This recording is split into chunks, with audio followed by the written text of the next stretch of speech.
ਇਹ ਜਗਜੀਤ ਸਿੰਘ ਟੁਟੇਜਾ ਜੀ ਵੱਲੋਂ ਤੇ ਨਾਲ 5 ਹੋਰ ਬੰਦਿਆਂ ਵੱਲੋਂ ਜਿਹੜੀ ਹਾਈ ਕੋर्ट 'ਚ पिटीशन पेश की है 29817। इस याचिका में बहुत गंभीर आरोप लगाए हैं सरदार जगजीत सिंह टुटेजा जी ने। उनका कहना है कि हरपाल सिंह जी भाटिया और प्रितपाल सिंह जी भाटिया ये दोनों जो अध्यक्ष और सचिव के पद के लिए नामांकन इन्होंने भरा है, ये इन पदों के लिए क्वालिफाइड नहीं है। उसका मुख्य कारण इन्होंने ये बताया है कि ये अमृतधारी सिख नहीं है और अमृतधारी सिख ना होने के आधार पर इसी इलेक्शन ऑफिसर ने राजवीर सिंह जी होरा का भी नामांकन निरस्त किया है। तो ये दोनों अमृतधारी सिख नहीं है, पहली बात। और दूसरा आपत्ति ये है कि ये पंजाबी लिख और पढ़ नहीं सकते। पंजाबी पढ़ने की क्षमता ऐसे देखी जाती है कि श्री गुरु ग्रंथ साहब जी खोलकर उनके 5 अंग आप पढ़ सकें तो आप पंजाबी पढ़ सकते हैं। दूसरी बात, अगर आप पंजाबी में एक आवेदन लिख सकें तो आप लिख भी सकते हैं। इसके अलावा ये याचिकाकर्ताओं ने बहुत सी आपत्तियां लगाई हैं। उनमें ये है, मैं सारी आपत्तियां पढ़ूंगा, जिनका आज अदालत ने निराकरण करते हुए ये कहा है कि इसको 24 घंटे कल ही निराकृत कीजिए वरना सारा इलेक्शन प्रोसेस स्टे कर दिया जाएगा।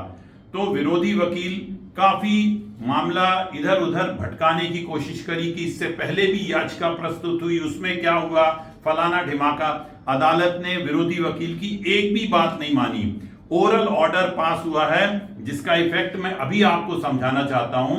अदालत ने बोला कि ये याचिकाकर्ताओं द्वारा दिए गए आपत्ति एनेक्सचर P9 को तुरंत निराकृत किया जावे, अर्थात कल तक निराकृत किया जावे वरना इलेक्शन स्टे हो जाएगा। इनमें आरोप है, नंबर 1, हरपाल सिंह जी भाटिया अमृतधारी सिख नहीं है। हरपाल सिंह भाटिया जी केशों की बेअदबी करते हैं। उनकी हर फोटो में उनकी दाढ़ी और मूंछों की कटिंग साफ दिखती है। हरपाल सिंह भाटिया जी खुलेआम तंबाकू व गुटखे का भरपूर सेवन करते हैं। हरपाल सिंह भाटिया जी गुरमुखी पढ़ना लिखना नहीं जानते।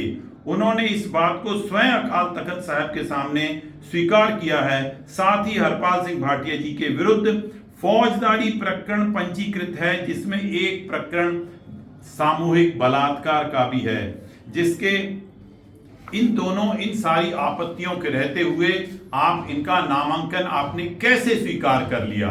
तो इलेक्शन ऑफिसर जो हरप्रीत सिंह जी सूदन है, उनके वकील साहब एडवांस नोटिस पे उपस्थित हुए और हरपाल सिंह भाटिया जी की ओर से भी एक वकील साहब उपस्थित हुए। इन्होंने बोला कि हम 24 घंटे में सारे आपत्तियां निराकृत कर देंगे, परंतु स्पष्ट था वकील साहब के अभिकथन से, जो इलेक्शन ऑफिसर के वकील साहब थे वो एकदम प्रॉपरली इंस्ट्रक्टेड नहीं थे। वकील साहब को कोई तथ्य नहीं मालूम था। वो वकील साहब पुरानी याचिका के आपत्तियों की बात कर रहे थे। तो जज साहब ने उनको चेताया कि ये आपत्तियां हरपाल सिंह भाटिया जी के अध्यक्ष पद की नामांकन के विरुद्ध जो आपत्तियां वो है, ना कि वोटर लिस्ट पे। इस पे आपको निराकरण करना है। और प्रितपाल सिंह भाटिया जी के सचिव पद पर जो उनका नामांकन है उसके खिलाफ भी सिमिलर आपत्तियां हैं।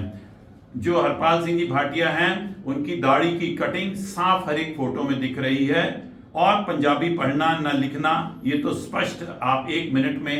तो बिफोर दी कॉन्ग्रीगेशन, सात संगत के सामने हरपाल सिंह भाटिया जी कल गुरु ग्रंथ साहब पढ़ के सुनाएंगे या पंजाबी की कोई गुटके से बहुत सा सुखमनी का पाठ 4 से 8 अंक करके बताएंगे ताकि उनके पंजाबी की निपुणता समझ आ जाए और इस बात का सबूत देंगे कि उन्होंने अमृत पान किया हुआ है।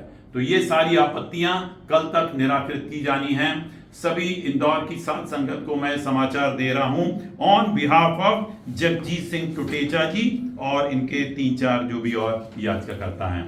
तो मुझे पूरा विश्वास है कि हरपाल सिंह भाटिया जी ऑल दीज ऑब्जेक्शंस को नहीं सेटिस्फाई कर पाएंगे, ना ही प्रितपाल सिंह भाटिया जी कर पाएंगे।